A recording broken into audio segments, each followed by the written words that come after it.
sa atin pong principal, Ma'am Cheryl Camacho, sa lahat po ng aming mga guro, mula po sa SSLG at CAC, kasama ng lahat ng mga mag-aaral ng Antonio Luna High School. Kami po ay taos-pusong bumabati sa inyo ng Happy Teachers Month. Maraming salamat po sa lahat ng inyong sakripisyo, gabay at pagmamalasakit sa aming mga estudyante. Bilang pasasalamat, hayaan niyo pong handagan ko kayo ng isang simpleng tula mula sa aking puso. Bago ako mag-umpisa ng tula, maaari niyo bang palakpakan muna ang ating mga guro?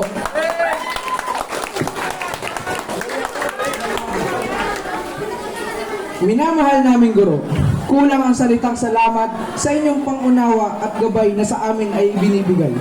Sa araw-araw na inyong pagpasok, daladalay kaalaman na sa amin ay tinuturo sa bawat pang-aral na aming napapakinggan.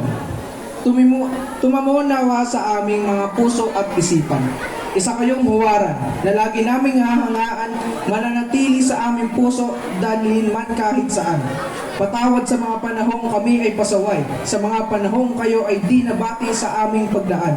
Minsan kami po ay nahiya lamang at walang intensyong di kayo igalang. Ngayong Teacher's Day, isa lang po ang aming hangad. Ang kayo ay mapasaya kahit sa munting handog ng aming nakayanan. Muli, Happy Teacher's Day po mga guro naming minamahal. Mabuhay po kayo.